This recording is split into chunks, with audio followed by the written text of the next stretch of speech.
Hello दोस्तों, नमस्कार। उम्मीद करता हूं कि आप सभी अच्छे होंगे। आज की इस वीडियो में हम डिस्कस करने वाले हैं इंडियन पॉलिटी के टॉप मोस्ट 128 एमसीक्यू क्वेश्चंस, जो कि आपके यूपीएससी, पीसीएस, एसएससी, रेलवे और डिफेंस जैसे सभी कॉम्पिटिटिव एग्जाम्स के लिए मोस्ट एक्सपेक्टेड और एग्जाम ओरिएंटेड हैं। इस क्लास को एंड तक जरूर देखिए, क्योंकि यहाँ से आपके एग्जाम में डायरेक्ट क्वेश्चंस बनने वाले हैं। तो बिना टाइम वेस्ट किए चलिए इस क्लास को शुरू करते हैं। जैसा कि आप स्क्रीन पर देख पा रहे हो, आपसे जो पहला क्वेश्चन पूछा वो ये पूछा है कि भारत के संविधान के किस अनुच्छेद के अनुसार राज्य के जो महाधिवक्ता की बात की गई है, उसका जो प्रावधान देखने को मिलता है वो आपको किस अनुच्छेद में देखने को मिलेगा। तो जो आपका अनुच्छेद 165 है वो ये बात करता है, यानी कि जो कि हमारे यानी कि भारत के संविधान में जो महाधिवक्ता का जो प्रावधान देखने को मिलेगा वो अनुच्छेद किस में, 165 में आपको देखने को मिलेगा। नेक्स्ट क्वेश्चन आपका कि महाधिवक्ता की नियुक्ति जो की जाती है, यानी कि वो किसके द्वारा की जाती है। तो इस नियुक्ति की यदि हम बात करें, जो महाधिवक्ता की जो नियुक्ति की जाती है, तो ये आपको देखने मिलेगी राज्यपाल के द्वारा। ठीक है, तो इनकी जो नियुक्ति की जाती है वो किसके द्वारा की जाती है, यानी कि राज्यपाल के द्वारा। तो ये आप ध्यान रखिएगा। नेक्स्ट क्वेश्चन है आपका कि राज्य विधानमंडल का जो उच्च सदन आपको देखने को मिलेगा वो कौन सा सदन होता है, मतलब कौन सा सदन होता है राज्य विधानमंडल का उच्च सदन। ठीक है, यदि मैं उच्च सदन की बात करूं तो उसका जो आपको मतलब कह सकते हैं जो राज्य विधानमंडल का देखने को मिलेगा वो कौन सा होता है, हमारा विधान परिषद। ध्यान रखिएगा। ठीक है, जो राज्य विधानमंडल का जो उच्च सदन देखने को मिलेगा वो कौन सा आपका, विधान परिषद। नेक्स्ट क्वेश्चन है कि वर्तमान में कितने राज्यों में विधान परिषदें विद्यमान है, यानी कितनी जो टोटल विधान परिषदें देखने मिलेंगी वर्तमान में। ठीक है, वो जो आपको देखने मिलेंगी यानी विधान परिषदें यानी राज्यों में पूछा आपसे। ठीक है, तो राज्यों में जो आपको टोटल देखने मिलेंगे वो कितनी है, 6। ध्यान रखिएगा। नेक्स्ट क्वेश्चन है कि भारत के संविधान के अनुच्छेद 171 के तहत विधान परिषद के जो सदस्यों की न्यूनतम संख्या देखने को मिलेगी वो आपको कितनी देखने को मिलेगी, यानी कि उनकी वो 40 आपको देखने को मिलेगी, यानी न्यूनतम संख्या कितनी है, 40। नेक्स्ट क्वेश्चन आपका कि विधान परिषद के प्रत्येक सदस्य का जो कार्यकाल होता है वो यानी कि कितने वर्ष का आपको देखने मिलेगा। तो उनका जो कार्यकाल देखने मिलेगा वो आपका 6 वर्ष का आपको देखने को मिलेगा।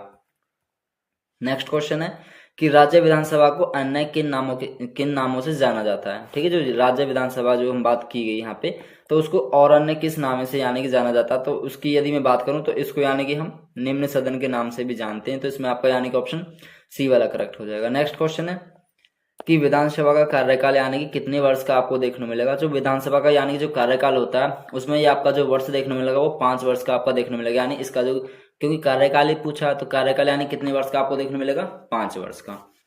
नेक्स्ट क्वेश्चन है आपका कि राज्य विधानसभा के जो सदस्य से रिलेटेड आपसे पूछा कि इसमें जो देखो आपको जो ऑप्शंस दिए हुए हैं, यानी कि जो राज्य विधानसभा के जो सदस्य होते हैं ये आपको सही बताना कि क्या इसमें यानी कि ये अप्रत्यक्ष रूप से चुने जाते हैं। ठीक है, या हम ये बात करें कि इनको यानी कि प्रत्यक्ष रूप से जनता के द्वारा यानी कि इनको चुना जाता है, या इनको यानी कि ये मनोनीत होते हैं, या इसमें या ये चयनित होते हैं। तो जो आपके राज्य विधानसभा के जो सदस्य देखने को मिलेंगे ये यानी कि प्रत्यक्ष रूप से जनता के द्वारा यानी कि चुने जाते हैं। तो इसमें आपका बी वाला ऑप्शन करेक्ट हो जाएगा। नेक्स्ट क्वेश्चन है कि राज्य विधानसभा को 7वीं अनुसूची में वर्णित यानी कि वो किस विषय के मतलब किस विषय पर कानून बनाने का यानी कि अधिकार प्राप्त है। तो ये जो आपको देखने मिलेगा वो जो इसमें विषय आपको देखने मिलेगा वो राज्य सूची के विषय में आपको देखने मिलेगा, जिसमें यानी कि राज्य विधानसभा 7वीं अनुसूची में जो ये वर्णन किया हुआ है कि वह मतलब कि संघ सूची के विषय में कानून बनाने का यानी कि उसको अधिकार प्राप्त है। तो आपका इसमें बी वाला ऑप्शन करेक्ट हो जाएगा। नेक्स्ट क्वेश्चन है आपका कि विधानसभा की संरचना का जो उल्लेख देखने को मिलेगा वो भारतीय संविधान के किस अनुच्छेद में दिया गया है। तो यानी वो किस अनुच्छेद के अंदर ये बताया गया कि विधानसभा की जो संरचना का उल्लेख है। तो ये जो आपको अनुच्छेद देखने को मिलेगा इसमें वो अनुच्छेद 170 आपको देखने को मिलेगा। ठीक है, यानी अनुच्छेद 170 के अंदर ये बताया गया कि विधानसभा की संरचना का जो उल्लेख देखने को मिलता है आर्टिकल 170 के अंतर्गत। नेक्स्ट क्वेश्चन आपका कि सूची 1 को सूची 2 के साथ सुमेलित कीजिए तथा कूट की सहायता से आपको सही उत्तर इसका चयन करना है। तो आपके जो ऑप्शंस दिए हुए हैं, एक तरफ आपके उनकी मतलब कि एक तरफ आपके लेफ्ट साइड में सूची में जो फर्स्ट में यहाँ पे दिया हुआ राज्य दिया हुआ है, और नेक्स्ट लेफ्ट उसके राइट साइड में आपके आदि विधानसभा की सीटें दी हुई हैं। तो यदि हम बात करें राजस्थान के, जो राजस्थान राज्य है इसके अंदर जो आपकी विधानसभा की सीटें देखने को मिलेंगी वो कितनी देखने को मिलेंगी आपकी टोटल, यानी 200। तो ए का यानी कि आपका 4 हो जाएगा। और यदि मैं पंजाब की बात करूं तो पंजाब की आपको कितनी सीटें देखने को मिलेंगी, वो 117। ठीक है, और गोवा की यदि मैं बात करूं तो गोवा की आपको कितनी देखने को मिलेंगी। तो ध्यान रखिए गोवा की आपको 40 देखने को मिलेंगी जो कि विधानसभा की सीटें हैं जिसमें। और पौंडीचेरी की यदि मैं बात करूं तो इसमें आपको कितनी देखने को मिलेंगी, यानी पौंडीचेरी की तो आपको टोटल इसमें 30 देखने को मिलेंगी। तो इसका जो आपका सीक्वेंस बनेगा किस फॉर्मेट में बनेगा, यानी कि ए का तो आपका हो जाएगा यहाँ से 4, और बी का आपका 2 हो जाएगा, ठीक है 2, और सी का आपका हो जाएगा 3, बी का 2 और सी का 3 और डी का यानी कि 1। तो आपके जो सीक्वेंस बनेंगे वो कैसे बनेंगे, यानी 4 3 2 1। एक बार आप ये चेक करो क्या किसी ऑप्शंस में क्या ए का 4 दिया हुआ, यदि किसी एक में होगा तो आप बाकी सारे को एलिमिनेट कर सकते हो। देखो आपको केवल एक ही ऑप्शंस में देखने को मिलेगा ए का 4, तो हमने बाकी ऑप्शंस यानी कि एलिमिनेट कर दिए सिर्फ एक ही ऑप्शन से। तो आपका यहाँ पे बी वाला ऑप्शन हो जाएगा, क्योंकि वो मैंने बाकी बता दिए आपको। यही सीक्वेंस हमारा बन रहा है, ए का 4, बी का 2, सी का 3, डी का 1। नेक्स्ट क्वेश्चन है कि भारत के संविधान का जो आपको अनुच्छेद देखने मिलेगा 124, ये किससे संबंधित है, यानी कि अनुच्छेद 124, तो ये आपका सर्वोच्च न्यायालय से संबंधित आपको देखने को मिलेगा। नेक्स्ट क्वेश्चन है आपका कि वर्तमान में सर्वोच्च न्यायालय में कुल न्यायाधीशों की जो संख्या यानी कि निर्धारित की गई है, तो इसमें जो आपको यानी कि जो टोटल न्यायाधीशों की जो बात की गई इसमें वर्तमान में सर्वोच्च न्यायालय के अंदर, तो ये जो आपको देखने को मिलेगी यानी कि टोटल वो आपको 34 देखने को मिलेगी। ठीक है, जो टोटल इसमें देखने को मिलेगी आपको 34 देखने को मिलेगी। आप एक बार चेक करो ऑप्शंस में क्या 34 है, तो आपको सी वाले ऑप्शंस में देखने मिलेगा 34, तो ये आपका राइट आंसर हो जाएगा। नेक्स्ट क्वेश्चन है कि सर्वोच्च न्यायालय का जो उद्घाटन यानी कि किसके द्वारा मतलब कि किया था, यानी किसने किया था सर्वोच्च न्यायालय का उद्घाटन, तो ये ध्यान रखिएगा, तो एमसी सीतलवाड़ के द्वारा इनका यानी कि सर्वोच्च न्यायालय का उद्घाटन किया गया था। नेक्स्ट क्वेश्चन है कि सर्वोच्च न्यायालय को प्रथम मुख्य न्यायाधीश, मतलब सर्वोच्च न्यायालय के जो प्रथम मुख्य न्यायाधीश देखने को मिलेंगे वो कौन थे सर्वोच्च न्यायालय के प्रथम मुख्य न्यायाधीश, तो ये आपके हीरालाल जय कानिया आपको देखने को मिलेंगे, जो कि सर्वोच्च न्यायालय के प्रथम मुख्य न्यायाधीश थे। ठीक है, नेक्स्ट क्वेश्चन है कि सर्वोच्च न्यायालय के न्यायाधीशों की जो नियुक्ति की जाती है वो मतलब कि किसके द्वारा की जाती है, जो कि आपके सर्वोच्च न्यायालय के जो न्यायाधीश होते हैं इनकी जो नियुक्ति करते हैं वो कौन करते हैं, तो इसमें आपको पहले ऑप्शन में देखने मिलेंगे, तो राष्ट्रपति जी करते हैं। नेक्स्ट क्वेश्चन है कि सर्वोच्च न्यायालय के जो न्यायाधीश की यदि हम बात करें तो उनकी जो सेवानिवृत्ति आयु देखने को मिलती है, यानी कि उनकी एज देखने को मिलेगी, वो कितनी देखने को मिलेगी आपकी, यानी कि 65 वर्ष तक, यानी कि वो अपनी सेवानिवृत्ति यानी कि सेवा अपनी मतलब दे सकते हैं एज ए न्यायाधीशों के, जो यहाँ पे मतलब कि सर्वोच्च न्यायालय के देखने को मिलेंगे, तो इसमें 65 वर्ष आपका राइट आंसर हो जाएगा। नेक्स्ट क्वेश्चन है कि भारत के संविधान का जो अनुच्छेद 214 है ये आपको किससे संबंधित देखने को मिलेगा। 214 की यदि हम बात करें तो जो आपका 214 ये है यानी कि आर्टिकल, तो ये आपके उच्च न्यायालय से संबंधित आपको देखने को मिलेगा। ठीक है, नेक्स्ट क्वेश्चन है कि वर्तमान में जो बात की गई यानी कि कितने उच्च न्यायालय देखने को मिलेंगे हमारे भारत के अंदर, भारत में। ठीक है, तो हमारे भारत में जो टोटल यानी कि वर्तमान में जो उच्च न्यायालय हैं वो आपको कितने देखने को मिलेंगे, इसमें 25 देखने को मिलेंगे। ठीक है, इसमें आपका राइट आंसर 25 हो जाएगा। नेक्स्ट क्वेश्चन है आपका कि उच्च न्यायालय के न्यायाधीशों की जो सेवानिवृत्ति आयु देखने को मिलेगी। देखो यहाँ पर उच्च न्यायालय की पूछिए, तो उच्च न्यायालय की आपको कितनी देखने को मिलेगी सेवानिवृत्ति, अगर हम बात करें तो इसमें आपको देखने को मिलेगी यानी कि 62 वर्ष तक। ठीक है, तो इसमें आपको 62 वर्ष देखने को मिलेगी। और सर्वोच्च न्यायालय की अभी मैंने पीछे बताई, तो देखो ये तो उच्च न्यायालय की होगी यानी कि 62 वर्ष, और सर्वोच्च न्यायालय की आपको कितनी देखने को मिली थी, उसमें आपको 65 वर्ष देखने को मिलेगी। ठीक है, तो आपका इसमें यानी कि बी वाला ऑप्शन राइट आंसर हो जाएगा। नेक्स्ट क्वेश्चन है कि उच्च न्यायालयों के न्यायाधीशों की जो सेवानिवृत्ति की बात करते हैं उच्च न्यायालय की, अभी मैंने आपको बताया, तो उच्च न्यायालय की यानी कितनी है 62 वर्ष। ठीक है, सेम क्वेश्चन यहाँ पे देखने को मिलेगा। उसके बाद में है कि आंध्र प्रदेश उच्च न्यायालय के जो प्रधान पीठ देखने को मिलते हैं यानी कि वे कहाँ पर स्थित है, तो ये जो आपको यानी किस राज्य में देखने को मिलेगी इसकी यदि हम बात करें तो ये आपको देखने को मिलेगी यानी कि क्या ये आंध्र प्रदेश में या हैदराबाद में, अमरावती में, तो ये आपको देखने को मिलेगी यानी कहाँ पे, अमरावती में। तो ध्यान रखिएगा, इसमें आपका राइट आंसर सी वाला हो जाएगा। नेक्स्ट क्वेश्चन है कि भारत के संविधान का जो अनुच्छेद 148 है वो आपका किससे संबंधित देखने को मिलेगा, यानी कि 148। तो ध्यान रखिएगा, जो आपका अनुच्छेद 148 है जो हमारे यानी कि भारत के नियंत्रक और महालेखा परीक्षक देखने को मिलते हैं। ठीक है, यानी कौन, जो हमारे भारत के नियंत्रक। ठीक है, एक तो आपके नियंत्रक हो गए और जो आपके ये देखने को मिलेंगे महालेखा परीक्षक।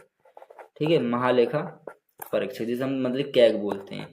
ठीक, तो उसमें यानी कि इनका वर्णन किया हुआ है यानी कि किसमें, आर्टिकल 148 में। तो आप ऑप्शंस में चेक कर सकते हो, तो इसमें देखो आपको लास्ट वाला यानी डी वाला ऑप्शन यहाँ पे आपका राइट आंसर हो जाएगा, जो कि भारत के नियंत्रक और महालेखा परीक्षक के बारे में बात करता है, जो कि आपका आर्टिकल कौन सा 148।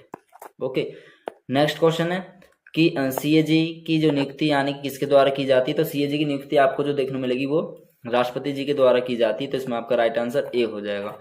नेक्स्ट क्वेश्चन है कि सीएजी का जो कार्यकाल देखने को मिलता है यानी वो कितने वर्ष का आपको देखने को मिलेगा, तो इनका जो कार्यकाल देखने को मिलेगा वो आपका 6 वर्ष से लेके या 65 वर्ष। ठीक है, या तो 6 वर्ष का हो या आपका वो उनका 65 वर्ष का आपको इनका कार्यकाल देखने को मिलेगा।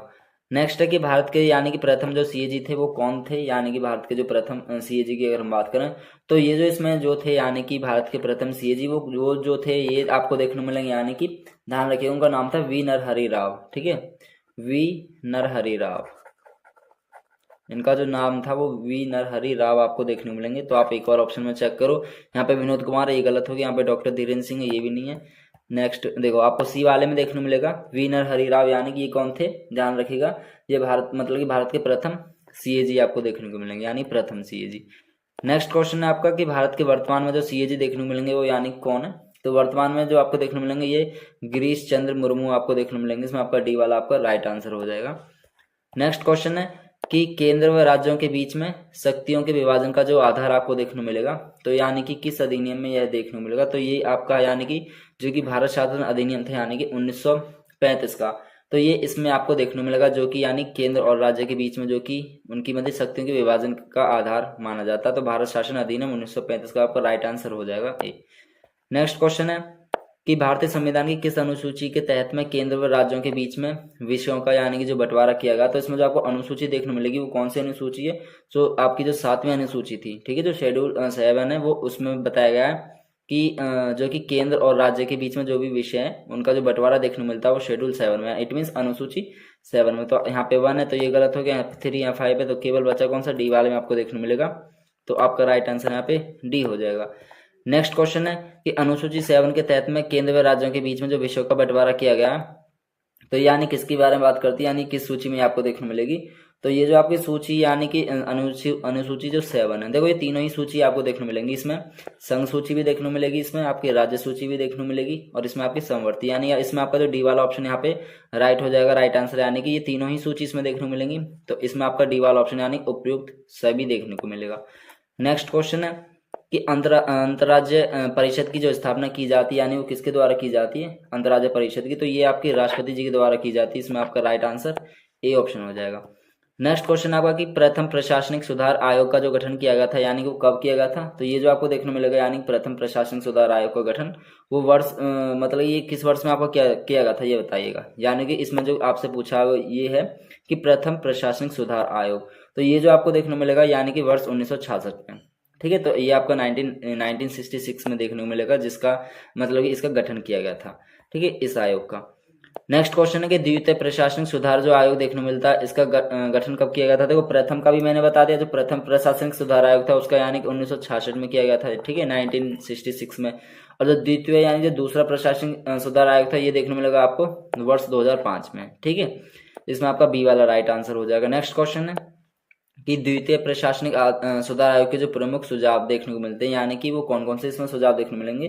देखो ये भी इसमें सुझाव देखने मिलेगा यानी कि अंतर्राज्य परिषद की स्थापना करना, ठीक है। नेक्स्ट आपका राज्यों की अधिकतम शक्तियां दी जानी चाहिए, ठीक है, यहाँ पे जो कि राज्यों की अधिकतम शक्तियां दी जाए, और केंद्र पर निर्भरता भी मतलब कम की जाए। तो ये आपके इसमें मतलब जो द्वितीय प्रशासनिक सुधार थे इसमें आयोग से प्रमुख जो भी सुझाव देखने मिलेंगे ये सभी सही है यहाँ पे। तो आपका यहाँ पे डी वाला ऑप्शन हो जाएगा, यहाँ पे करेक्ट ऑप्शन आपका कौन सा, राइट आंसर डी, ठीक है। यानी कि सारे के सारे इसमें जो ऑप्शन हैं सभी सही हैं, तो यानी कि तीनों ए बी सी, तो यहाँ पे जो डी वाला है उपयुक्त सभी आपको देखने को मिलेगा।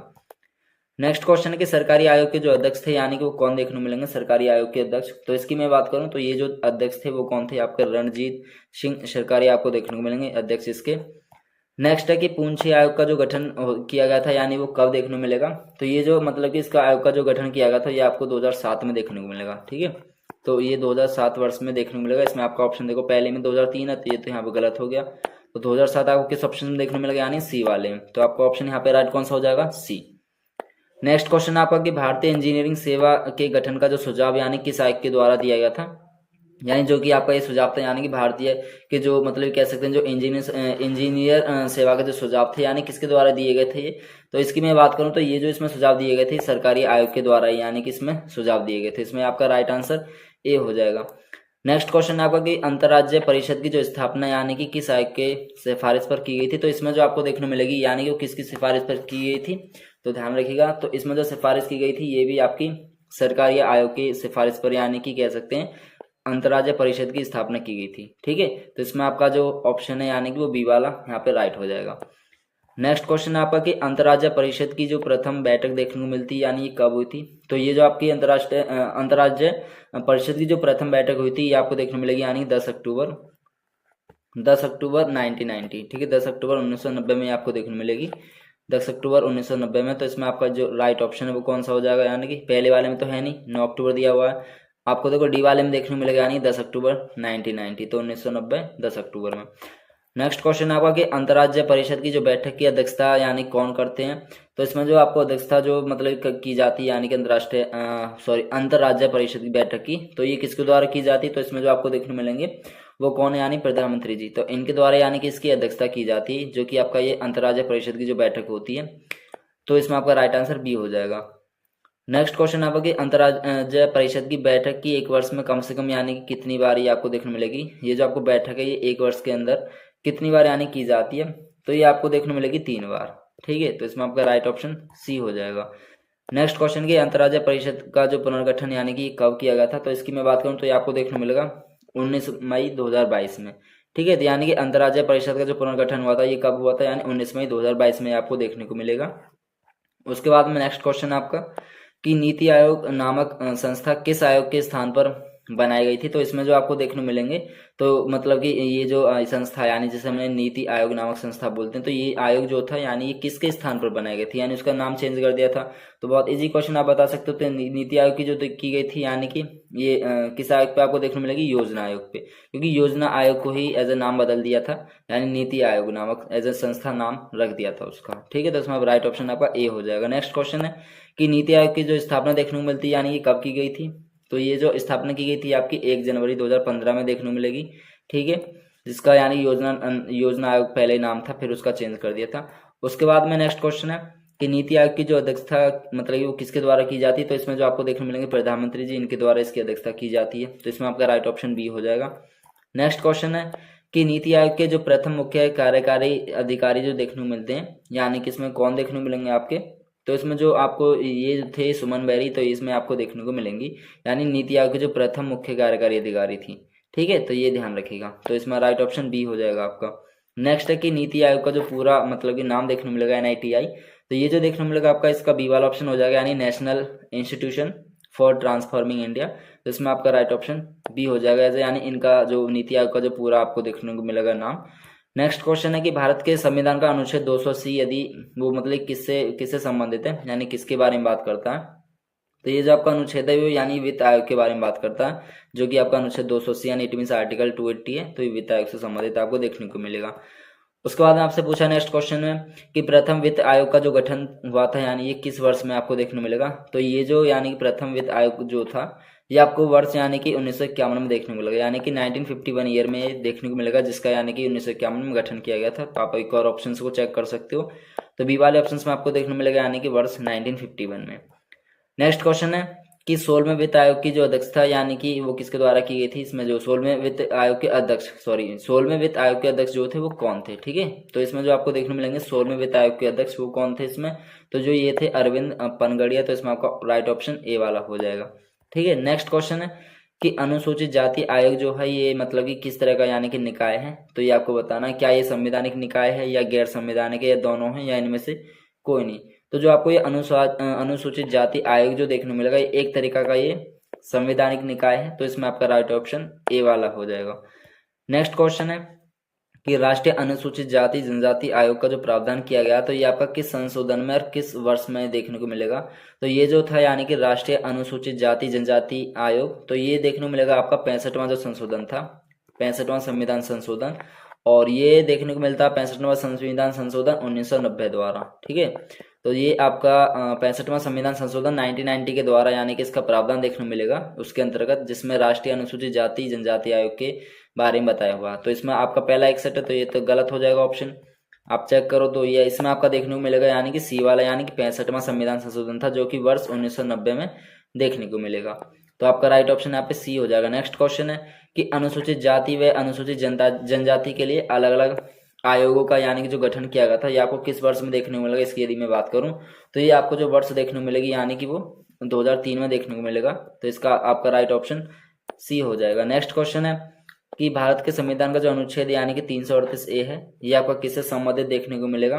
तो ये आपका जो देखने को मिलेगा यानी अनुसूचित जनजाति आयोग से संबंधित आपको देखने मिलेगा, इसमें आपका राइट ऑप्शन बी हो जाएगा, जो कि आर्टिकल 338 यानी 338A का जो ये मतलब बात करता है, अनुच्छेद 338A अनुसूचित जनजाति आयोग के बारे में। नेक्स्ट क्वेश्चन है कि अनुसूचित जनजाति आयोग के जो अध्यक्ष की नियुक्ति की जाती है वो मतलब किसके द्वारा की जाती है, तो इसकी जो ये आयोग है यानी कि अनुसूचित जनजाति आयोग, तो इसकी जो नियुक्ति इसकी जो अध्यक्ष की नियुक्ति जो करती है वो यानी कौन करते हैं, तो ध्यान रखना इसकी जो नियुक्ति की जाती है वो राष्ट्रपति जी द्वारा की जाती है। ठीक है, इसकी जो नियुक्ति की जाती है वो राष्ट्रपति जी द्वारा की जाती है। तो इसमें आपका यानी कि ऑप्शन में अभी एक बार चेक करो, यहाँ पे पहला प्रधानमंत्री दिया हुआ तो ये गलत हो गया। राष्ट्रपति देखो आपको डी वाले ऑप्शन में देखने को मिलेगा, तो इसमें यानी कि आपका राइट ऑप्शन डी वाला करेक्ट हो जाएगा। नेक्स्ट क्वेश्चन है कि निम्नलिखित में से किस संविधान संशोधन अधिनियम के तहत राष्ट्रीय पिछड़ा वर्ग आयोग का यानी गठन किया गया था। तो इसकी मैं बात करूं तो इसमें यानी वो कौन सा संशोधन था जिसमें यानी कि कह सकते हैं जो राष्ट्रीय पिछड़ा वर्ग आयोग था उसका गठन किया गया। तो इसमें जो आपको देखने मिलेगा वो 102वां संविधान संशोधन था अधिनियम 2018 में, यानी कि इसका गठन किया गया था यानी कि राष्ट्रीय पिछड़ा वर्ग आयोग का। ठीक, इसमें आपका राइट ऑप्शन डी हो जाएगा। नेक्स्ट क्वेश्चन है कि भारत के संविधान के किस अनुच्छेद में राष्ट्रीय पिछड़ा वर्ग आयोग का उल्लेख किया गया। तो इसमें आपको जो देखने मिलेगा वो अनुच्छेद 338 ख में देखने मिलेगा। ठीक है, तो 338 का जो ख वाला पार्ट है उसमें ये बताया गया है जिसमें कि राष्ट्रीय पिछड़ा वर्ग आयोग का यानी कि उल्लेख किया गया है। ठीक है, नेक्स्ट क्वेश्चन है कि राष्ट्रीय पिछड़ा वर्ग आयोग के सभी सदस्यों का जो कार्यकाल देखने को मिलता है यानी कि कितने वर्ष का आपको देखने को मिलेगा, यानी कि राष्ट्रीय पिछड़ा वर्ग के जो सभी सदस्यों का कार्यकाल देखने को मिलेगा इसमें आपका 3 वर्ष का वो देखने को मिलेगा उनका कार्यकाल। तो ए में आपका 2 वर्ष है तो ये गलत हो जाएगा। तो 3 वर्ष देखो आपको बी वाले ऑप्शन में देखने मिलेगा, आप किसमें आपका राइट ऑप्शन यानी कि बी वाला हो जाएगा। नेक्स्ट क्वेश्चन आपका कि राष्ट्रीय महिला आयोग का जो गठन किया गया था यानी कि ये कब किया गया था, तो इसकी मैं बात करूं तो ये आपको देखने मिलेगा यानी कि वर्ष 1992 में। तो यानी कि 1992 में ये राष्ट्रीय महिला आयोग का यानी कि गठन किया गया था। ठीक है, तो इसमें आपका जो ऑप्शन है वो यानी कि सी वाला आपका ऑप्शन करेक्ट हो जाएगा। उसके बाद में नेक्स्ट क्वेश्चन है कि राष्ट्रीय महिला आयोग के सभी सदस्य की जो नियुक्ति यानी की जाती है वो किसके द्वारा की जाती है। तो ये जो आपको देखने मिलेगी यानी ये केंद्र सरकार के द्वारा की जाती है, जिसमें आपकी मतलब राष्ट्रीय महिला आयोग की जो सभी सदस्यों की जो नियुक्ति करती है वो कौन करती है, यहाँ पे केंद्र सरकार। तो इसमें आपका राइट ऑप्शन डी वाला हो जाएगा। नेक्स्ट क्वेश्चन आपका कि पेरिसीमन आयोग के जो अन्य किस नाम से, मतलब पेरिसीमन जो आयोग देखने मिलेगा इसको किस और अन्य नाम से जाना जाता है। तो इसकी मैं बात करूं तो इसमें ये सीमा आयोग के नाम से यानी कि आपको यहाँ पर देखने को मिलेगा, इसमें आपका राइट ऑप्शन ए वाला करेक्ट हो जाएगा। नेक्स्ट क्वेश्चन है कि पेरिसीमन आयोग की जो अध्यक्षता यानी करते हैं वो कौन करते हैं यानी किसके द्वारा की जाती है। तो ध्यान रखिएगा इसमें जो आपके उच्चतम न्यायालय के जो मतलब कह सकते हैं जो अवकाश प्राप्त न्यायाधीश देखने को मिलेंगे उनके द्वारा यानी कि इसकी अध्यक्षता की जाती है। तो इसमें आपका राइट ऑप्शन सी हो जाएगा। नेक्स्ट है कि अब तक गठित परिसीमन आयोग की जो संख्या अब तक तो देखने मिलेगी वो कितनी देखने मिलेगी, आपको इसमें 4 देखने मिलेगी, इसमें आपका राइट ऑप्शन डी वाला हो जाएगा। नेक्स्ट क्वेश्चन है कि राष्ट्रीय बाल अधिकार संरक्षण आयोग की जो स्थापना देखने को मिलती है वो किस वर्ष की गई थी। तो ये जो इसकी मतलब ये जो आपका आयोग है यानी कि राष्ट्रीय बाल अधिकार संरक्षण आयोग, इसकी जो स्थापना की गई थी ये आपको देखने मिलेगी यानी कि वर्ष 2007 में। तो इसमें आपका बी वाला ऑप्शन राइट हो जाएगा। नेक्स्ट क्वेश्चन है कि राष्ट्रीय बाल अधिकार संरक्षण आयोग के सभी सदस्यों की जो नियुक्ति की जाती है तो यानी कि वो किसके द्वारा की जाती है, इसमें जो आपको देखने मिलेगा तो ये जो की जाती है यानी ये आपकी केंद्र सरकार के द्वारा की जाती है, इसमें राइट ऑप्शन आपका डी हो जाएगा। नेक्स्ट है कि केंद्रीय अन्वेषण ब्यूरो की जो उत्पत्ति हुई थी यानी किस वर्ष में देखने मिलेगी। तो ये जो यानी कि ये ब्यूरो जो देखने मिलेगा इसकी जो उत्पत्ति हुई है वो यानी कि आपको वर्ष 1941 में देखने मिलेगी। तो इसमें आपका राइट ऑप्शन ए हो जाएगा। नेक्स्ट क्वेश्चन है कि केंद्रीय अन्वेषण ब्यूरो को अपना लोकप्रिय जो नाम मतलब कि कब मिला था यानी किस वर्ष में देखने को मिलेगा। तो ये जो आपको देखने मिलेगा यानी कि किस वर्ष में था यानी कि 1963 में, इसमें आपका यानी कि बी वाला ऑप्शन राइट हो जाएगा यानी 1963। नेक्स्ट है कि केंद्रीय अन्वेषण ब्यूरो के संस्थापक निदेशक जो देखने मिलते हैं वो कौन थे। तो यानी कि इसके जो संस्थापक निदेशक देखने को मिलेंगे वो कौन थे, तो ध्यान रखिएगा तो डीपी कोहली यानी कि इसके संस्थापक निदेशक थे यानी निदेशक। तो किसके जो आपको किए केंद्रीय अन्वेषण ब्यूरो देखने को मिलेगा। ठीक है, तो इसका जो आपका ऑप्शन है करेक्ट वो कौन सा हो जाएगा यानी सी वाला राइट ऑप्शन। नेक्स्ट है कि उद्यमिता निष्पक्षता एवं सत्यनिष्ठा नामक आदर्श वाक्य जो देखने को मिलेगा ये यानी किस आयोग से रिलेटेड देखने को मिलेगा इसमें। तो जो कि आपका ये केंद्रीय अन्वेषण ब्यूरो का ये मतलब कि कह सकते हैं जो आदर्श वाक्य देखने को मिलेगा जिसमें यानी कि उद्यमिता और आपका निष्पक्षता और आपका सत्यनिष्ठा नामक जो आदर्श वाक्य देखने को मिलेगा, इसमें आपका राइट ऑप्शन डी हो जाएगा। नेक्स्ट क्वेश्चन है कि राष्ट्रीय विकास परिषद जो देखने को मिलेगी यानी कि ये किस तरह का, या क्या ये एक संवैधानिक निकाय है या गैर वैधानिक निकाय है या दोनों है या इनमें से कोई नहीं। तो इसकी मैं बात करूं जो आपका राष्ट्रीय विकास परिषद है ये एक तरीका का यानी कि गैर वैधानिक निकाय देखने को मिलेगा, इसका आपका राइट ऑप्शन बी हो जाएगा। नेक्स्ट क्वेश्चन है आपका कि राष्ट्रीय विकास परिषद का जो अध्यक्ष होता है, यानी कि इसमें जो देखने को मिलेंगे वो अध्यक्ष कौन होते हैं। सो पहले ऑप्शन में आपको देखने मिलेंगे भारत के प्रधानमंत्री जी देखने को मिलेंगे। ठीक है, नेक्स्ट क्वेश्चन है कि भारतीय संसद की जो प्रमुख समितियां देखने को मिलती हैं वो, यानी कि इसमें वो कौन सी समितियां देखने को मिलेंगी। तो देखो इसमें आपकी वित्तीय समितियां भी देखने को मिलेंगी। ठीक है, और इसकी आपके अंदर स्थायी समितियां भी देखने को मिलेंगी और तदर्थ समितियां भी देखने को मिलेंगी। यानी ओवरऑल ये तीनों की तीनों समितियां इसके अंदर देखने को मिलेंगी। भारतीय संसद की जो प्रमुख आपकी समितियां देखने को मिलती हैं। तो आपका ऑप्शन इसमें यानी कि डी वाला ऑप्शन करेक्ट हो जाएगा। देन ऑप्शन आपका D option is right. Next है आपका कि लोक लेखा समिति की स्थापना जो की गई थी, यानी किस वर्ष में आपको देखने को मिलेगी। तो लोक लेखा समिति की जो स्थापना की गई थी ये आपकी की गई थी यानी कि वर्ष 1921 में। इसमें आपका ऑप्शन राइट सी हो जाएगा। नेक्स्ट क्वेश्चन आपका कि सार्वजनिक उपक्रम समिति में जो कुल सदस्य देखने को मिलते हैं वो कितने सदस्य इसमें देखने को मिलेंगे। तो इसमें आपके टोटल जो है वो, यानी कि ध्यान रखिएगा 22 सदस्य आपको देखने को मिलेंगे। इसमें आपका राइट ऑप्शन ए हो जाएगा। उसके बाद में नेक्स्ट क्वेश्चन है कि भारतीय संविधान में जम्मू कश्मीर राज्य के लिए कुछ विशेष अस्थायी उपबंध किए गए। तो ये आपको किस भाग से संबंधित देखने को मिलेंगे। तो ये आपके भाग 21 में आपका देखने को मिलेगा। इसमें आपका राइट ऑप्शन डी वाला हो जाएगा, जिसमें यानी कि जम्मू कश्मीर राज्य के लिए कुछ विशेष अस्थायी उपबंध के बारे में बताया गया है। ठीक है, तो इसमें आपका राइट ऑप्शन डी करेक्ट आपको देखने को मिलेगा। नेक्स्ट क्वेश्चन है कि जम्मू एवं कश्मीर पुनर्गठन विधेयक जो था यानी 2019 का राज्यसभा में यानी कि कब पेश किया गया था। तो ये जो आपको देखने को मिलेगा ये यानी कब पेश किया गया, तो ध्यान रखिएगा। तो ये 5 अगस्त 2019 में पेश किया गया था। इसमें आपका राइट ऑप्शन ए वाला हो जाएगा। उसके बाद में नेक्स्ट क्वेश्चन है कि जम्मू कश्मीर राज्य पुनर्गठन अधिनियम जो था 2019 का, इसके तहत में जम्मू और कश्मीर को कितने भागों में विभाजित कर दिया था। तो ये आपको पता होगा, यानी कितने भागों में विभाजित कर दिया था, यानी 2 भागों में विभाजित कर दिया था। तो यानी इसमें आपका ऑप्शन ए वाला हो जाएगा। और ये भी ध्यान रखिएगा। ठीक है, ये जो आपका अधिनियम था यानी जम्मू कश्मीर राज्य पुनर्गठन अधिनियम 2019 का, इसी के तहत में यानी जम्मू कश्मीर को 2 भागों में विभाजित कर दिया था। ठीक है, आपका राइट ऑप्शन यहाँ पे ए हो जाएगा। नेक्स्ट क्वेश्चन है कि जम्मू कश्मीर राज्य पुनर्गठन अधिनियम 2019 कब लागू हुआ था। तो अभी मैंने आपको बताया था यानी ये कब लागू हुआ था, यानी कि तो ये जो आपको देखने मिलेगा मतलब कि जम्मू कश्मीर राज्य पुनर्गठन अधिनियम 2019, तो ये देखने को मिलेगा आपका 31 अक्टूबर 2019। ठीक है, इसमें आपका राइट ऑप्शन डी वाला हो जाएगा। नेक्स्ट क्वेश्चन है कि जम्मू कश्मीर राज्य पुनर्गठन अधिनियम 2019 के तहत में जम्मू कश्मीर की जो लोकसभा में सीटें देखने को मिलेंगी वो आपको कितनी सीटें देखने को मिलेंगी। इसमें टोटल 5 सीटें आपको देखने को मिलेंगी। इसमें राइट ऑप्शन आपका बी हो जाएगा। नेक्स्ट क्वेश्चन कि लोक सेवा आयोग की जो मतलब कह सकते हैं स्थापना की गई थी वो किस वर्ष में आपको देखने मिलेगी। तो ये जो सन 1926 में आपको देखने मिलेगी। इसमें राइट ऑप्शन आपका ए हो जाएगा। नेक्स्ट क्वेश्चन है कि भारतीय संविधान के अनुच्छेद 315 के अंतर्गत जो उल्लेख किया गया है ये यानी कि आपको किस आयोग में देखने मिलेगा। तो ये आपका लोक सेवा आयोग में देखने मिलेगा, जिसमें यानी कि भारतीय संविधान के मतलब कह सकते हैं जो कि आपका अनुच्छेद 315 है उसकी यानी कि बात की गई इसमें। तो ध्यान रखिएगा, इसमें आपका ऑप्शन यानी कि बी वाला करेक्ट हो जाएगा। नेक्स्ट क्वेश्चन है आपका कि संघ लोक सेवा आयोग के अध्यक्ष की जो बात की गई यहाँ पे, संघ लोक सेवा आयोग के अध्यक्ष और उसके जो सदस्य की नियुक्ति यानी कि किसके द्वारा की जाती है इसकी मैं बात करूं तो इसमें जो आपकी नियुक्ति की जाती है वो राष्ट्रपति जी के द्वारा की जाती है। तो इसमें आपका राइट ऑप्शन बी हो जाएगा, जिसमें यानी कि राष्ट्रीय लोक सेवा आयोग के जो अध्यक्ष होते हैं या उसके जो आपको सदस्य की जो देखने को मिलेंगे उनकी जो नियुक्ति करते हैं वो कौन करते हैं, तो राष्ट्रपति जी करते हैं। तो इसमें आपका राइट ऑप्शन बी हो जाएगा। नेक्स्ट क्वेश्चन है आपका कि राज्य लोक सेवा आयोग के अध्यक्ष या जो उसके सदस्य देखने मिलेंगे उनकी जो नियुक्ति की जाती है वो किसके द्वारा की जाती है, राज्य लोक सेवा आयोग। ठीक है, इसमें पूछा आपसे राज्य लोक सेवा आयोग और उसमें जो था पहले वाले क्वेश्चन वो संघ लोक सेवा आयोग से था।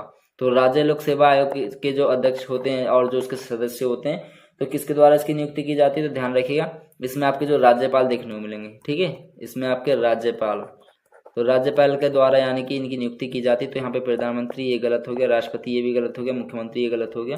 तो आपको बचा केवल डी वाला ऑप्शन। तो इसमें आपका राइट ऑप्शन डी हो जाएगा। नेक्स्ट क्वेश्चन है कि भारत में लोक सेवाओं का जो जनक मतलब लोक सेवाओं का जो जनक कहा जाता है यानी वो किसे कहा जाता है। तो जो लोक सेवा का जनक की यदि हम बात करें तो ये कौन मतलब किसे कहा जाता था, तो ये आपको देखने मिलेंगे लॉर्ड कॉर्नवालिस। तो इसमें आपका ऑप्शन यहाँ पे राइट ऑप्शन सी वाला हो जाएगा। नेक्स्ट क्वेश्चन है कि भारतीय संविधान का अनुच्छेद जो देखने मिलेगा यानी कि 324 यानी किससे संबंधित है। तो 324 आपका निर्वाचन आयोग से संबंधित देखने मिलेगा। इसमें आपका राइट ऑप्शन बी हो जाएगा। नेक्स्ट क्वेश्चन है कि मतदाता दिवस यानी कि वो कब बनाया जाता है यानी कब मनाते हैं मतदाता दिवस। तो ये आपको 25 जनवरी में देखने को मिलेगा। इसमें आपका राइट ऑप्शन ए हो जाएगा। नेक्स्ट क्वेश्चन है कि निर्वाचन आयोग के जो अध्यक्ष की बात करें और उसके जो सदस्य की बात करते तो ये यानी जो नियुक्ति की जाती है यानी किसके द्वारा की जाती है। तो इसमें मैं बात करूं तो इसमें राष्ट्रपति जी करते हैं, जिसमें निर्वाचन आयोग के जो अध्यक्ष की की गई है और सदस्य की, तो इसमें कौन नियुक्ति करते हैं उनकी, तो इसमें आपको देखने मिलेंगे यानी कि जो राष्ट्रपति जी होते हैं तो इनके द्वारा यानी इनकी नियुक्ति की जाती है। तो इसमें आपको ऑप्शन में चेक कर सकते हो, तो राष्ट्रपति जी इसमें देखने मिलेंगे यानी कि सी वाला ऑप्शन यहाँ पे करेक्ट हो जाएगा, राष्ट्रपति द्वारा। नेक्स्ट क्वेश्चन है आपका कि 61वां जो संविधान संशोधन है यानी ये किस वर्ष मतलब पारित हुआ था। ये जो आपको वर्ष देखने मिलेगी, तो इसमें जो आपकी वर्ष है यानी कि 1989 देखने मिलेगा, यानी इसमें आपका ऑप्शन राइट सी वाला हो जाएगा। नेक्स्ट क्वेश्चन है कि ईवीएम का जो प्रथम बार यानी प्रयोग किया गया था, यानी ये किस वर्ष में आपको देखने मिलेगा ईवीएम का यानी कि प्रयोग, तो ये जो था यानी कि वर्ष 1982 में आपको देखने मिलेगा। इसमें आपका ये राइट ऑप्शन ए हो जाएगा। नेक्स्ट क्वेश्चन है कि ग्राम सभा की जो अध्यक्षता करते हैं यानी ये किसके द्वारा की जाती है, यानी कि आपको देखने मिलेंगे जो सरपंच होते हैं, ठीक है। तो ग्राम सभा की जो अध्यक्षता करते हैं कौन होते हैं, आपको सरपंच देखने मिलेंगे, ठीक है। तो आप एक और ऑप्शन में चेक कर सकते हो, तो यहाँ पे देखो वार्ड पंच दिया हुआ, तो ये तो गलत हो गया, तो सरपंच आपको बी वाले ऑप्शन में देखने को मिलेगा, ठीक है। आपका राइट ऑप्शन बी हो जाएगा आपका। नेक्स्ट क्वेश्चन है कि 11वीं अनुसूची में सम्मिलित किए गए विषयों की जो संख्या देखने को मिलती है वो टोटल विषय इसमें कितने देखने को मिलेंगे, तो इसमें आपको 29 विषय आपको देखने को मिलेंगे। तो इसमें आपका राइट ऑप्शन सी वाला हो जाएगा, जिसमें यानी कि 11वीं अनुसूची में जो भी यानी कि सम्मिलित टोटल जो विषय देखने को मिलेंगे उनकी जो संख्या पूछी है वो कितनी है, 29 है, ठीक है। नेक्स्ट क्वेश्चन है आपका कि निम्नलिखित में से किस संविधान संशोधन अधिनियम द्वारा शहरी स्थानीय शासन को संवैधानिक दर्जा दिया गया, तो ये जो आपको संशोधन देखने को मिलेगा वो यानी कि आपका 74वां संशोधन देखने को मिलेगा, जिसमें यानी कि कह सकते हैं कि शहरी स्थानीय शासन को संवैधानिक दर्जा दिया गया है, ठीक है। तो इसमें आपका राइट ऑप्शन डी हो जाएगा। नेक्स्ट क्वेश्चन है कि ग्राम पंचायत के संदर्भ में आपको यानी इसके असत्य कथन बताने, यानी कि जो कि आपको गलत लिखे हुए हैं। तो देखो पहली जो स्टेटमेंट दी हुई है, क्या किसी गांव के 7,000 की जनसंख्या पर यानी ग्राम पंचायत का गठन होता है, यानी कि यहाँ पे जो आपको ये बात की गई है कि 7,000, तो ये यहाँ पे गलत हो जाएगा, ठीक है। तो ए वाला ही स्टेटमेंट अभी फिलहाल हमें मतलब गलत देखने को मिलेगा। और यहाँ पे पूछा यही है कि मतलब आपको 4 स्टेटमेंट दी होंगी, तो इसमें असत्य कौन सा था, हमारा पहला ही देखने को मिलेगा। क्या एक बार और चेक कर लो, क्या और स्टेटमेंट तो हमारे गलत नहीं है, ठीक है। कभी कभी वहाँ पे ऐसे पूछ लेता है कि 4 ऑप्शन में से कौन से सही है कौन से गलत है। नेक्स्ट है आपका ऑप्शन की कि 1,000 की अतिरिक्त जनसंख्या पर 2 अतिरिक्त यानी कि वार्ड होंगे, तो देखो यहाँ पे ये सही बात है, ठीक है। तो आपको ये तो सही देखने को मिलेगा, और इसमें सरपंच और उप सरपंच और आपके जो वार्ड पंच देखने मिलेंगे या ग्राम विकास अधिकारी, तो ये शामिल होते हैं, तो ये भी आपको सही देखने मिलेगा। तो ये तो डी वाला तो होगा नहीं, तो ठीक है। तो ये तो बाकी तीनों सही देखने मिलेंगे, सॉरी ये दोनों तो सही देखने मिलेंगे, जो ए वाला था यानी कि ये आपका ये वाला जो ए वाला ऑप्शन था, यहाँ पे ये असत्य लिखा हुआ यानी गलत लिखा हुआ, तो ये स्टेटमेंट गलत होगी, तो केवल आपका यहाँ पे ऑप्शन राइट यानी ए हो जाएगा। नेक्स्ट क्वेश्चन है कि पंचायती राज है, तो ये जो देखने मिलेगा यानी किसका विषय देखने मिलेगा, तो ये राज्य सूची का विषय आपको देखने मिलेगा यानी पंचायती राज, तो इसमें आपका राइट ऑप्शन बी हो जाएगा। नेक्स्ट क्वेश्चन है कि पंचायत समिति का जो प्रशासनिक प्रमुख होता है, ये जो आपको देखने मिलेगा वो कौन होता है, तो इसमें आपको खंड विकास अधिकारी देखने मिलेंगे, जो कि पंचायत समिति के जो प्रशासनिक प्रमुख होते हैं। राइट ऑप्शन आपको यहाँ पे बी हो जाएगा। नेक्स्ट है कि ग्राम सभा की जो गढ़ पूर्ति होती है यानी कि ये कितने बटे पे आपको देखने मिलेगी, तो ये 1/10 पे आपको ये देखने मिलेगी, जिसमें यानी ग्राम सभा की गढ़ पूर्ति होती है, इट मीन्स गणना की जाती है, तो ये ध्यान रखिएगा, इसमें आपका राइट ऑप्शन ए हो जाएगा। नेक्स्ट क्वेश्चन है कि संविधान में संशोधन की प्रक्रिया का जो उल्लेख है यानी वो किस अनुच्छेद के अंतर्गत देखने को मिलता है, यानी किस अनुच्छेद में बताया गया है यानी कि संविधान में संशोधन की प्रक्रिया, तो ये आपको देखने मिलेगा अनुच्छेद 368 में, ठीक है। तो इसमें आपका राइट ऑप्शन बी हो जाएगा। नेक्स्ट क्वेश्चन है कि भारत के संविधान में जो 44वां संशोधन द्वारा कौन सा अधिकार मौलिक अधिकार को श्रेणी से हटा दिया था, यानी कौन से अधिकार को मौलिक अधिकार की श्रेणी से हटा दिया था, तो ये जो आपको देखने मिलेगा संपत्ति का अधिकार देखने को मिलेगा, तो इसमें आपका राइट ऑप्शन सी हो जाएगा, यानी जिसमें कि मौलिक अधिकार को यानी कि कह सकते हैं, सॉरी जो आपका ये था यानी कि भारत के संविधान के 44वां संशोधन द्वारा यानी कि कौन से अधिकार को हटा दिया था, तो संपत्ति के अधिकार को मतलब कि मौलिक अधिकार की श्रेणी से हटा दिया गया था, तो ये जो संशोधन था 44वां, ठीक है, ध्यान रखिएगा। नेक्स्ट क्वेश्चन है कि कौन से संशोधन अधिनियम के द्वारा यानी कि वस्तु और जो आपकी सेवा कर देखने मिलेगी, इट मींस जीएसटी, ठीक है, उसमें यानी कि संवैधानिक दर्जा दिया गया, तो ये जो आपको देखने मिलेगा वो 101वां था, ठीक है। 101वां जो संविधान संशोधन अधिनियम था ये देखने मिलेगा, ठीक है, जो कि आपका जीएसटी से रिलेटेड, जो कि जिससे यानी संवैधानिक दर्जा दिया गया था, तो इसमें आपका राइट ऑप्शन बी हो जाएगा। नेक्स्ट क्वेश्चन है कि भारत के संविधान में होने वाले 57वां जो संशोधन देखने मिलेगा उसमें जो सरोकार जो है मतलब सरोकार जो है ये किस विषय से आपको देखने को मिलेगा, इसकी मैं बात करूं तो ये आपको सहकारी संस्थाओं के गठन और उनके जो कार्य संचालन की बात करता है, तो इसमें आपका राइट ऑप्शन बी हो जाएगा। नेक्स्ट क्वेश्चन है कि कौन से संविधान संशोधन अधिनियम के द्वारा यानी कि पहली बार संविधान में दल बदल विरोधी का प्रावधान किया गया है, तो ये जो आपको देखने मिलेगा जो 52वां जो आपका संविधान संशोधन था उस अधिनियम के द्वारा यानी कि आपको देखने मिलेगा, जिसमें यानी कि पहली बार संविधान के अंदर यानी दल बदल विरोधी प्रावधान किया गया था। ठीक है, तो इससे संबंधित आपको देखने मिलेगा, तो ऑप्शन यहाँ पे राइट ऑप्शन आपका सी हो जाएगा। ठीक है, तो नेक्स्ट क्वेश्चन है कि कौन से संविधान संशोधन अधिनियम द्वारा उच्चतम व उच्च न्यायालय के न्यायाधीशों की नियुक्ति के लिए राष्ट्रीय न्यायिक नियुक्ति आयोग का प्रावधान किया गया था। तो ये जो इसमें आपका देखने को मिलेगा यानी कि संशोधन विधेयक वो 121वां देखने को मिलेगा, यानी जिसके तहत में आप कह सकते हैं कि जो कि आपका उच्चतम और उच्च न्यायालय के जो न्यायाधीश होते हैं उनकी नियुक्ति के लिए राष्ट्रीय न्यायिक नियुक्ति आयोग का प्रावधान किया गया था। तो इसमें आपका ऑप्शन राइट कौन सा हो जाएगा, ए। नेक्स्ट क्वेश्चन है कि निम्नलिखित में से किस संविधान संशोधन अधिनियम को नारी शक्ति वंदन अधिनियम के नाम से भी जाना जाता है। तो ये जो आपको देखने को मिलेगा यानी कि 106 का संविधान संशोधन अधिनियम, जिसे यानी कि नारी शक्ति वंदन अधिनियम के नाम से भी जाना जाता है। तो इसमें आपका राइट ऑप्शन डी हो जाएगा। नेक्स्ट क्वेश्चन है कि सूचना के अधिकार को सर्वप्रथम जो मतलब कि मांग की गई थी, यानी ये कहाँ पर की गई थी सूचना के मतलब कि अधिकार को, तो सबसे पहले इसकी जो मांग की गई थी वो आपको राजस्थान राज्य में देखने को मिलेगी। इसमें आपका राइट ऑप्शन ए हो जाएगा। नेक्स्ट क्वेश्चन है आपका कि सूचना का अधिकार यानी कि संपूर्ण भारत में यानी कि कब लागू हुआ था। तो ये जो आपको देखने को मिलेगा यानी कि 12 अक्टूबर 2005 में देखने को मिलेगा। तो इसमें आपका राइट ऑप्शन यानी कि बी हो जाएगा। नेक्स्ट क्वेश्चन है कि मुख्य सूचना आयुक्त तथा अन्य सूचना आयुक्तों की जो नियुक्ति की जाती है वो यानी किसके द्वारा की जाती है। तो इसमें जो आपको देखने को मिलेंगे वो राष्ट्रपति जी द्वारा ही यानी कि मुख्य सूचना आयुक्त जो देखने मिलेंगे, और जो अन्य सूचना आयुक्त की जो नियुक्ति की जाती है वो किसके द्वारा की जाती है, तो राष्ट्रपति जी। तो इसमें आपका ऑप्शन सी हो जाएगा करेक्ट। नेक्स्ट क्वेश्चन है कि सूचना का अधिकार अधिनियम के तहत में सूचना मांगने पर आवेदन के साथ यानी कितने रुपए की फीस देनी होती है। तो इसमें आपको देखने को जो मिलेगी वो 10 रुपए की फीस देनी होती है इसमें, यानी सूचना का अधिकार के अधिनियम के तहत में यदि हमें सूचना मांगनी है किसी आवेदन के साथ जो फीस चार्ज लगेगा उसमें कितना, यानी 10 रुपये आपको देखने को मिलेगा। इसमें आपका राइट ऑप्शन डी हो जाएगा। नेक्स्ट क्वेश्चन है कि मतलब कि यदि लोक सूचना अधिकारी द्वारा दी गई सूचना से आप संतुष्ट नहीं है तो प्रथम अपील के अधिकारी के समक्ष कितने दिनों के भीतर यानी कि अपील की जा सकती है। तो ये जो आपको देखने को मिलेगी यानी कि ये 30 दिनों के भीतर देखने को मिलेगी। ठीक है, जो अपील की जा सकती है वो कितने दिनों में, 30 दिनों में। तो आपका पहले ऑप्शन में तो 15 लिखा हुआ, तो ये तो गलत हो गया।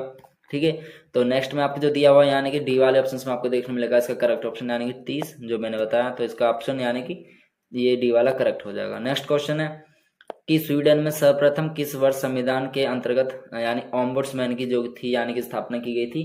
तो ये जो आपको देखने को मिलेगा यानी कि जो कि आपका वर्ष 1809 में देखने मिलेगा। तो आपका राइट ऑप्शन यहाँ पे ए हो जाएगा।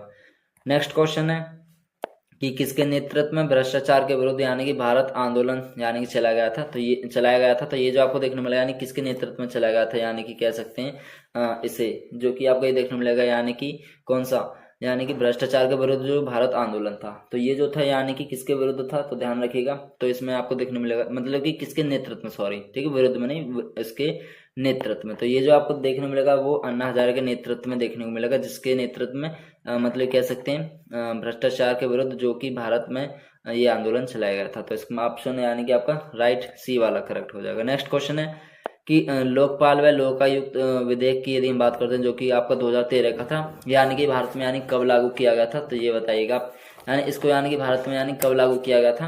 तो ये जो आपको देखने मिलेगा तो इसको यानी कि ध्यान रखिएगा ये 16 जनवरी 2014 में। ठीक है, ये जो लागू किया गया था यानी 16 जनवरी 2014 में आपको देखने मिलेगा। तो ए वाले में तो 1 जनवरी, तो ये तो आपका गलत हो गया। नेक्स्ट देखो आपको बी वाले ऑप्शन में देखने मिलेगा यानी कि 16 जनवरी 2014। तो इसमें आपका जो करेक्ट ऑप्शन है वो कौन सा हो जाएगा, यानी कि बी वाला ऑप्शन यहाँ पे आपको सही देखने को मिलेगा। नेक्स्ट क्वेश्चन है आपका कि लोकपाल अध्यक्ष व सदस्यों का जो कार्यकाल देखने को मिलता है यानी कि ये कितने वर्ष का आपको देखने को मिलेगा। ठीक है, तो ये आपको देखने को मिलेगा यानी 5 वर्ष या हम कह सकते हैं 70 वर्ष की आयु तक का आपको कार्यकाल देखने को मिलेगा। ठीक है, नेक्स्ट क्वेश्चन है कि भारत के प्रथम लोकपाल अध्यक्ष जो देखने को मिलते हैं वो कौन थे। तो भारत के जो प्रथम लोकपाल अध्यक्ष थे ये जो थे आपको देखने को मिलेंगे यानी कि पिनाकी चंद्र घोष। तो इसमें आपका राइट ऑप्शन ए करेक्ट हो जाएगा। नेक्स्ट क्वेश्चन है आपका कि संयुक्त राष्ट्र संघ ने मानव अधिकारों पर सार्वभौम घोषणा पत्र यानी कब जारी किया था। तो ये जो आपको देखने को मिलेगा ये यानी कि 10 सितंबर 1948। ठीक है, इसमें आपका जो ऑप्शन है वो बी वाला करेक्ट हो जाएगा। नेक्स्ट क्वेश्चन है कि राष्ट्रीय मानव अधिकार आयोग की जो स्थापना की गई थी ये मतलब किस वर्ष आपको देखने मिलेगी, यानी कि राष्ट्रीय मानव अधिकार आयोग की स्थापना। तो इसमें आपको 12 अक्टूबर 1993 यानी कि 12 अक्टूबर 1993 में आपको देखने मिलेगा। इसमें आपका राइट ऑप्शन ए हो जाएगा। नेक्स्ट क्वेश्चन है कि राष्ट्रीय मानव अधिकार आयोग के अध्यक्ष या उसके जो सदस्यों का कार्यकाल देखने को मिलेगा वो यानी कितना देखने को मिलेगा आपका 3 वर्ष से लेके 3 वर्ष या उसका 17 वर्ष का कार्यकाल आपको देखने को मिलेगा। इसमें राइट ऑप्शन आपका डी हो जाएगा। नेक्स्ट क्वेश्चन है कि राष्ट्रीय मानव अधिकार आयोग की जो संरचना देखने को मिलेगी यानी किस तरह की देखने को मिलेगी, क्या यह एक सदनीय आयोग है या बहुसदनीय आयोग है या द्विसदनीय आयोग है या इनमें मतलब कि आपका देखने को मिलेगा डी वाले में क्या ये इनमें से कोई नहीं, ठीक है, या इनमें से कोई नहीं। तो इसमें आपको सही जो देखने को मिलेगा आपका ऑप्शन वो कौन सा वाला देखने को मिलेगा, यानी कि बी वाला, यानी कि ये जो है आपका मतलब कि कह सकते हैं जो कि आपका राष्ट्रीय मानव अधिकार आयोग है इसकी जो संरचना की बात की करती हैं तो ये आपका बहुसदनीय आयोग देखने को मिलेगा। तो इसमें आपका जो ऑप्शन है वो बी वाला करेक्ट हो जाएगा आपका राइट ऑप्शन। नेक्स्ट क्वेश्चन है कि राष्ट्रीय मानव अधिकार आयोग के जो प्रथम अध्यक्ष देखने को मिलते हैं वो कौन थे। तो जो कि आपका राष्ट्रीय मानव अधिकार आयोग के जो प्रथम अध्यक्ष थे वो यहाँ पे कौन देखने को मिलेंगे, आप बताइएगा। क्या वो आपके वजाहत हबीबुल्ला या आपके कह सकते हैं जो कि ये थे मतलब अरविंद पनगाड़िया या आपके रंगनाथ मिश्रा या अरुण मिश्रा। तो इसमें ये जो देखने को मिलेंगे आपके रंगनाथ मिश्रा, तो ये इसके यानी कि प्रथम अध्यक्ष थे यानी कि राष्ट्रीय मानव अधिकार आयोग के। तो इसमें आपका राइट ऑप्शन सी हो जाएगा। नेक्स्ट क्वेश्चन है कि भारतीय संविधान का जो भाग आपका 18 है ये किससे संबंधित देखने को मिलेगा। तो ये आपका देखने को मिलेगा आपातकाल से संबंधित, ठीक है, जो कि आपका भाग 18 है संविधान का पार्ट 18, ठीक। नेक्स्ट क्वेश्चन है कि भारत के संविधान में आपातकाल का जो प्रावधान है वो किस देश के संविधान से लिया गया। तो आपातकाल की यदि हम बात करें तो आपके जर्मनी से हमने लिए, ठीक है, जर्मनी कंट्री से। तो ध्यान रखिए इसमें आपका राइट ऑप्शन बी हो जाएगा। नेक्स्ट क्वेश्चन है कि भारतीय संविधान में राष्ट्रीय आपातकाल के संबंध में जो अनुच्छेद देखने को मिलता है तो ये जो आपका अनुच्छेद है वो किस में देखने को मिलेगा, तो अनुच्छेद 352 में देखने को मिलेगा जिसमें आपातकाल के संबंध में यानी कि बात की गई है। नेक्स्ट क्वेश्चन है 250 यानी 250वां कि भारत में अब तक कितनी बार यानी कि राष्ट्रीय आपात लगा। तो ये जो आपको देखने मिलेगा अब तक हमने मतलब कि अपने देश में कितनी बार राष्ट्रीय आपातकाल लगा है, तो ये है आपका 3 बार में देखने को मिलेगा, ठीक है, 3 बार हमारा मतलब कि अपनी कंट्री में भारत में यानी कि राष्ट्रीय आपातकाल लग चुका है। नेक्स्ट है कि राज्य में संवैधानिक तंत्र विफल होने पर जो लगाया जाता है यानी किस कंडीशन में देखने को मिलेगा। तो इसमें राष्ट्रपति शासन देखने को मिलेगा, यानी कि जब मतलब कि किसी राज्य में यदि संवैधानिक तंत्र यदि वो विफल हो जाता तो उस कंडीशन में यानी कि अपनी कंट्री में क्या लगाया जाता है, तो राष्ट्रपति शासन। तो देन इसमें आपका ऑप्शन राइट बी हो जाएगा। नेक्स्ट क्वेश्चन है कि वरीयता क्रम के अनुसार आपको बताना कि सबसे ऊपर यानी जो पदाधिकारी देखने को मिलेगा यानी कि वो कौन देखने को मिलेगा सबसे ऊपर आपको, यानी इसमें आपका राइट ऑप्शन ए वाला हो जाएगा, राष्ट्रपति आपको देखने को मिलेंगे सबसे ऊपर।